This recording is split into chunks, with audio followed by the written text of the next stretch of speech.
Welcome against Chaudhary competition classes. तो Indian coast guard की तरफ से लगातार अपडेट देखने को मिल रही हैं, तो कहीं ना कहीं ये बहुत ही अच्छी खुशखबरी है। जो कैंडिडेट क्या है कि अपना 12th के बाद उनका कहीं ना कहीं जो इच्छा होती है, एम होता है डिफेंस में जाने का और डिफेंस में जाकर अपने देश के प्रति कुछ करने का, तो उनके लिए बहुत ही अच्छी खुशखबरी देखने को मिल रही है। पिछले 2 से 3 दिन में जिस तरीके से इंडियन कोस्ट गार्ड ने जो अपडेट दिए हैं, तो अब तक आई थिंक सभी कैंडिडेट ने देख लिया हुआ जो अपडेट आया है।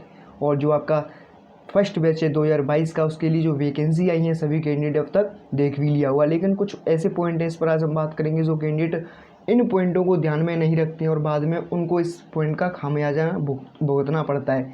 तो उनकी केवल एक गलती के कारण उनको डॉक्यूमेंट्स में बाहर निकाल दिया जाता है। देखिए, मैं अभी क्या था कि इंडियन कोस्ट गार्ड का जो एग्ज़ाम हुआ है और पिछली बार से जो होता रहा है, डॉक्यूमेंट्स वेरिफिकेशन में बहुत सारे कैंडिडेट बाहर निकल जाते हैं, ये एकदम ट्रुथ है। और नहीं तो आपका अभी क्या है कि सेकंड स्टेज प्रारंभ हो जाएगा 29 जून से।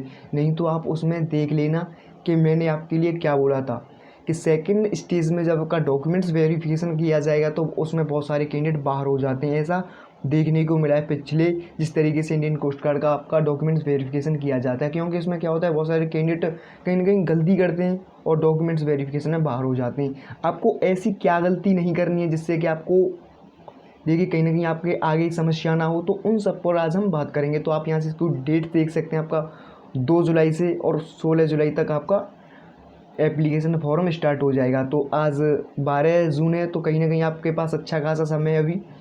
तो 14 दिन तक आप अपना एप्लीकेशन आराम से फिल कर सकते हो। तो आप किसी भी प्रकार की कोई गलती ना करें जब आप अपना ऑनलाइन एप्लीकेशन फिल कराने जाएं, या आप खुद से सेल्फ से फिल करें या फिर आप किसी साइबर कैफ़े से फिल कराएं।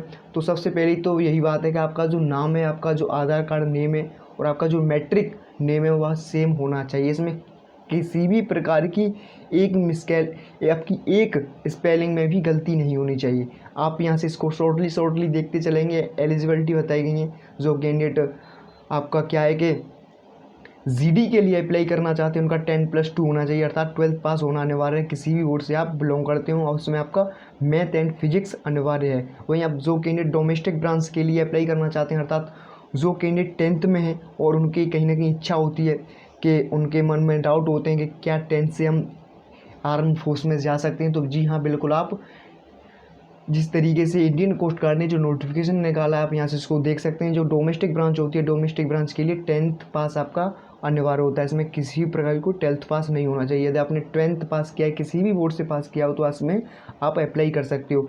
जो कैंडिडेट यांत्रिक के लिए अप्लाई करना चाहते हैं तो उनका क्या है कि 10+ तो होना चाहिए, साथ साथ में आपका यहाँ से देख सकते हैं 10th पास होना अनिवार्य है। वहीं आपका 3 से 4 ईयर का डिप्लोमा भी होना चाहिए, approved by all India council of technical education. तो अप्रूव्ड होना चाहिए, ये नहीं है कि आपने कहीं से भी कुछ कैसे भी कर लिया हो, ये नहीं होना चाहिए। अप्रूव्ड होना चाहिए Indian council of technical education. तो आपका जो डिप्लोमा है मैकेनिकल में हो या फिर इलेक्ट्रिकल में हो या फिर इलेक्ट्रॉनिक्स टेलीकम्युनिकेशन में हो, जिसमें आपका रेडियो पावर इंजीनियरिंग होना चाहिए। आप यहाँ से इसमें अलग अलग सेक्शन वाइज बताया गया है कि आप यदि इस कैटेगरी के इंजीनियर हो तो आपको ये होना अनिवार्य है। आप यहाँ से देख सकते हैं इलेक्ट्रिकल इंजीनियर, मैकेनिकल इंजीनियरिंग और आपका इलेक्ट्रॉनिक्स टेलीकम्युनिकेशन इंजीनियरिंग। तो क्या है कि आप यहाँ से इसको आराम से रीड कर सकते हो। यदि किसी कैंडिडेट ने अब तक रीड नहीं किया है तो मैं डिस्क्रिप्शन में इस PDF का लिंक डाल दूंगा, वहाँ से आप आराम से जाकर इस PDF को रीड कर सकते हो। आप यहाँ से इसकी कैटेगरी दे सकते हो, आपने किस कैटेगरी से डिप्लोमा किया हुआ है। तो आपका जो मिनिमम एज है आपका 18 होना चाहिए, आपका मैक्सिमम एज है 22 होना चाहिए। और इसके लिए स्पेसिफिक डेट भी बताई गई, आपका किस डेट से आपका बॉर्न होना चाहिए और किस डेट तक आपका डेट ऑफ बर्थ होना चाहिए। तो आप यहाँ से इसको देख सकते हैं। जो जीडी और यांत्रिक है उसकी जो डेट ऑफ बर्थ है सेम बताई गई है। 1 फरवरी 2000 से लेकर आपकी 31 जनवरी 2004 के मध्य आपकी डेट ऑफ बर्थ होनी चाहिए। वहीं आपका ये दोनों डेट इसमें इंक्लूड बताई गई हैं। आपका जन्म यदि 1 फरवरी को हुआ हो, 1 फरवरी 2000 को हुआ हो या फिर आपका 31 जनवरी 2004 को हुआ हो, तो इसमें आप अप्लाई कर सकते हो आराम से। और वही जो कैंडिडेट डीवी के लिए अप्लाई करना चाहते हैं उनका जो एज है आप यहाँ से इसको देख सकते हैं। 1 अप्रैल 2000 से लेकर 31 मार्च 2004 के मध्य आपका एज बॉर्न होना चाहिए। वहीं आपका इसमें दोनों डेट इसमें इंक्लूड बताई गई हैं। और आपका यहाँ से इसको भी रीड कर सकते हो। अपर एज रिलैक्सेशन, जो कैंडिडेट SC ST से बिलोंग करते हैं उनको 5 ईयर का रिलैक्सेशन मिलने वाला है। जो कैंडिडेट OBC से बिलोंग करते हैं उनको 3 ईयर का आपका एज रिलैक्सेशन मिल जाएगा। तो आप यहाँ से इसको आपका पोस्ट बताई गई हैं, कैटेगरी वाइज पोस्ट बताई गई हैं। कुल मिलाकर 350 पोस्ट निकाली गई हैं इंडियन कोस्ट गार्ड द्वारा। तो इसमें सबसे ज़्यादा जो पोस्ट हैं वह जीडी के लिए हैं, 260 पोस्ट हैं। वहीं आपका डोमेस्टिक ब्रांच के लिए 50 पोस्ट हैं। वहीं आपका यांत्रिक मैकेनिकल है, उसमें आपका 20 पोस्ट हैं। और वहीं आपका यांत्रिकल इलेक्ट्रिकल के लिए 13 पोस्ट बताई गई हैं। आपका इलेक्ट्रॉनिक्स के लिए 7 पोस्ट बताई गई हैं। तो अब तक आई थिंक आपने सभी ये सब कुछ रीड कर लिया होगा। आप यहाँ से इसको देख सकते हैं। ये कुछ इसमें उतार चढ़ाव भी हो सकता है इसमें कुछ वैकेंसी बढ़ भी जाए, हो सकता है इसमें कुछ 2-4 वैकेंसी कम भी हो जाए। तो आपका जो स्टेज फर्स्ट का जो आपका एग्ज़ाम होने वाला है, आपका एग्ज़ाम आप यहाँ से इसको भी देख सकते हो। आपका जो पासिंग मार्क है सेम ही रहने वाला है। जिस तरीके से अभी क्या था कि आप यहाँ से देखोगे जो पासिंग मार्क होता है वह सेम ही होता है, जब आपकी कट ऑफ होती है वो बढ़ जाती है। वहीं आपका जो फर्स्ट इनटेक था 2021 का, तो फर्स्ट फेज 2021 के लिए आप यहाँ से जिस कैंडिडेट ने एग्ज़ाम दिया होगा तो उसको पता होगा इसकी जो कट ऑफ गई थी अनरिजर्व के लिए वो 67 कट ऑफ गई थी। और आपका जो परसेंटेज आपका जो पासिंग मार्क का वह सेम ही रखा गया था। और अभी क्या है कि आपका सेकंड स्टेज प्रारंभ हो जाएगा 29 जून से, सेकंड इनटेक 2021 के लिए। तो ये सब कुछ इसमें एग्ज़ाम से रिलेटेड बताया गया। इसको अलग वीडियो में बता देंगे जब आपका एग्ज़ाम कराया जाएगा। लेकिन आज हम बात करेंगे आपका जो डॉक्यूमेंट्स है, किस तरीके के और डॉक्यूमेंट्स आपको वहाँ पर ज़रूरत पड़ने वाली है। आप यहाँ से पैरा नंबर 6 को देखें। पैरा नंबर 6 आपके लिए बहुत ही इंपॉर्टेंट होने वाला है। आप यहाँ से इसको आराम से रीड कर सकते हैं। Application will be accepted online only from 2 जुलाई। आप यहाँ से इसको देख सकते हैं। 2 जुलाई से आपका सुबह 10 बजे से आपका एप्लीकेशन स्टार्ट हो जाएगा। वहीं आपका 16 जुलाई 2021 तक आपका शाम के 6 बजे तक आप अपना ऑनलाइन एप्लीकेशन फिल कर सकते हो। और आपका जो देखिए इसमें बहुत सारे कैंडिडेट क्या होता है कि एक गलती कॉमन करते हैं।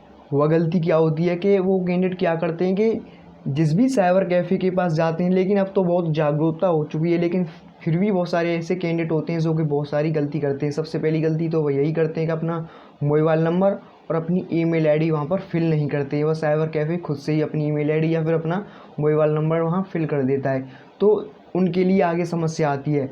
तो आप क्या है कि अपना ही ईमेल आईडी या फिर अपना फ़ोन नंबर वहाँ पर दे कर आएँ।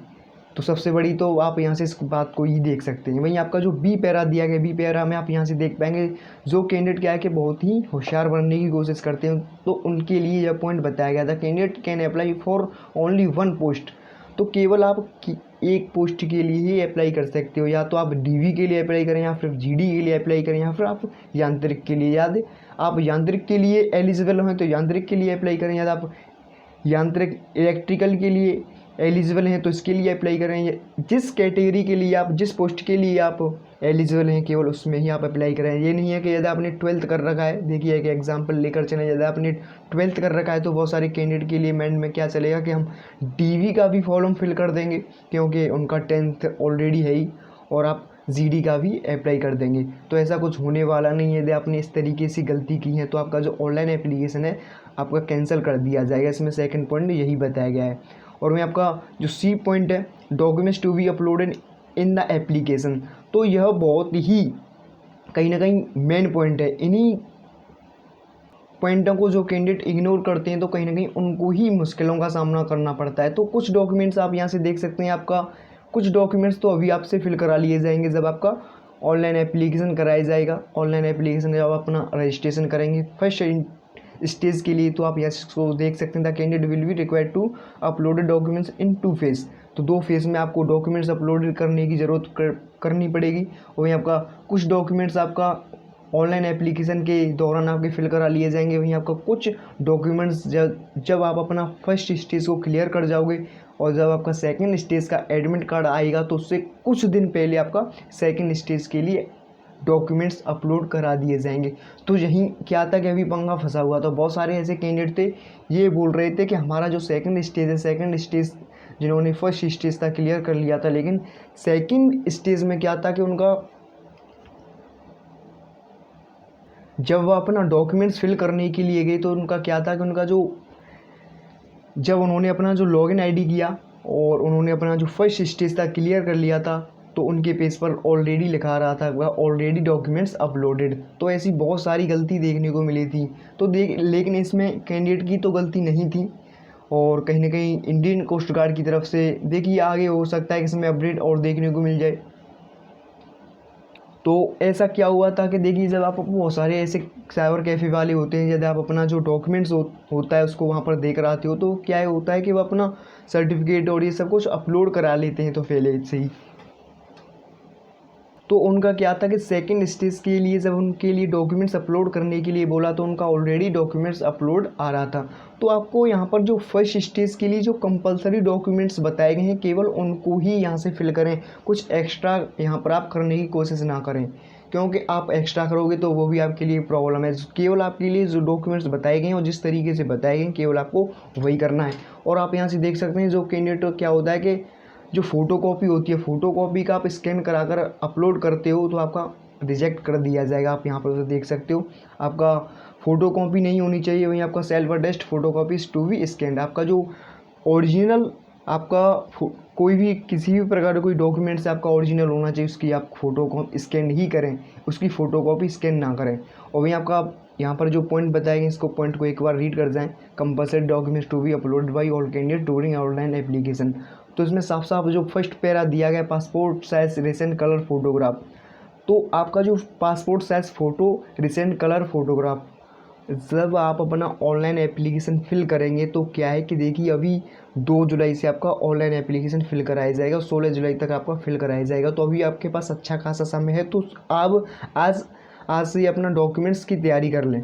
तो आप यहाँ से देख सकते हैं आपका पासपोर्ट साइज कलर होना चाहिए। तो बहुत सारे कैंडिडेट तो यही गलती कर देते हैं, तो वो क्या होता है कि ब्लैक एंड वाइट आप यहाँ से फ़ोटोग्राफ अपलोड करते हैं तो उनका प्रॉब्लम होता है। तो आप यहाँ से देख सकते हैं वो टेकन नॉट बिफोर मई 2021। आपका ये फ़ोटो है जब आप ना ऑनलाइन एप्लीकेशन करेंगे तो उसका जो फ़ोटो है वह मई 2021 से पहले का नहीं होना चाहिए। और आप यहाँ से देख सकते हैं light background without head gear except for six. आपका यहाँ से देखेंगे जो सिख होते हैं केवल सिखों को छोड़कर किसी भी प्रकार की कोई कैटेगरी से बिलोंग करता है तो उसका क्या है कि दाढ़ी नहीं होनी चाहिए। The photograph is to taken with candidate holding a black slate in front of his chest with his name and date of photograph taken clearly written on it with white chalk in capital letters. तो इसमें साफ साफ बता दिया गया जब आपका जो पासपोर्ट साइज फ़ोटो है कलर जो होना चाहिए, जिस तरीके से आप यहाँ से देख सकते हो, आप यहाँ पर खड़े हो और आपका इस तरीके से चेस्ट है तो आप यहाँ पर एक स्लेट का प्रयोग होगा, इस स्लेट पर आपका नाम मेंशन किया गया होगा और साथ साथ में उस पर डेट भी बताई गई होगी। लेकिन वो डेट है आपकी मई 2021 से पहले की नहीं होनी चाहिए। आप जून की किसी भी डेट को मेंशन करा सकते हैं, 1 जून 2 जून 3 जून, किसी भी जून का किसी भी डेट को भी मेंशन करा दें। और आपका स्लेट होना चाहिए आपके चेस्ट के सामने, जिस तरीके से आप इंडियन एयरफोर्स के लिए करते हो सेम वही प्रोसेस आपको करना है। और आप बिल्कुल सादा फ़ोटो अपलोड ना करें। देखिए आपके सामने इतना देखिए सब कुछ बताया जा रहा है और अभी आपके पास अच्छा खासा समय है, तो आप इन सब को फॉलो करें। बाद में ये ना बोलें कि मेरा इस तरीके से मैंने अपलोड कर दिया है, क्या मेरा एडमिट कार्ड आएगा, तो बाद की कोई गारंटी नहीं है। केवल इसमें जितने पॉइंट बताए गए हैं केवल उनको फॉलो करें। कैंडिडेट स्कैन सिग्नेचर इमेज, आपका जो सिग्नेचर है वो आपके स्कैन होने चाहिए। और वहीं आपका scan clearly left thumb impression impress, आपका जो लेफ्ट हैंड का थंब है अर्थात बाएं हाथ का जो अंगूठा है उसका भी आप यहाँ से इम्प्रेशन होना चाहिए स्कैन। डेट ऑफ बर्थ, आपका जो डेट ऑफ बर्थ है उसका भी सर्टिफिकेट होना चाहिए, क्योंकि आपको पता है जो कैंडिडेट यूपी या फिर आई थिंक राजस्थान और बिहार से भी बिलोंग करते हैं उनका जो 10th का जो सर्टिफिकेट होता है, उनका जो उनमें जो नाम दिया गया होता है, उनकी जो परसेंटेज दी गई होती है वो आपका सेम एक ही सर्टिफिकेट में दी जाती है। लेकिन सीबीएसई बोर्ड में ऐसा नहीं होता है, उसका जो पासिंग सर्टिफिकेट अलग होता है, वहीं आपका जो मार्कशीट होती है इसमें अलग होती है। और इसमें एक और गलती होती है, वो आप यहाँ से देख सकते हैं, आपका डेट ऑफ बर्थ होना चाहिए और साथ साथ में आपका फ़ोटो आइडेंटिटी प्रूफ के तौर पर आप अपना आधार कार्ड, वोटर कार्ड या फिर आप पासपोर्ट और पैन कार्ड और ड्राइविंग लाइसेंस में किसी भी प्रकार का कोई एक डॉक्यूमेंट्स आप अपलोड कर सकते हो। तो आई थिंक सभी कैंडिडेट के पास आधार कार्ड तो होगा ही।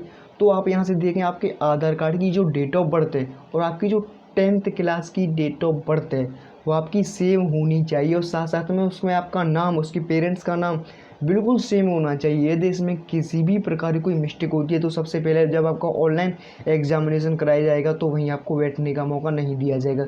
तो सबसे पहले तो यही आप गलती ना करें। आपका यदि आधार कार्ड और आपकी जो 10 सिग्नेचर ऑफ पेरेंट और guardian if the candidates applying is less than 18 year of age, जो कैंडिडेट 18 साल से कम है तो उनको क्या है कि अपना जो स्कैन या तो आपके माता पिता का होना चाहिए या आपका कोई भी गार्जियन हो, सबसे पहले तो आप प्रायोरिटी इनको ही देंगे।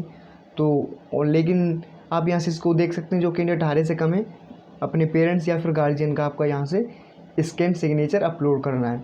और जो ये बताया गया point, candidates hand written declaration service certificate if candidate is serving CG personnel और सिविलियन आईसीसी। तो आई थिंक ये पॉइंट इतना महत्वपूर्ण नहीं है, कोई ऐसा कैंडिडेट तो नहीं होगा जो कैंडिडेट फिलहाल इंडियन कोस्ट गार्ड में जॉब कर रहा हो या फिर इसके लिए अप्लाई करे।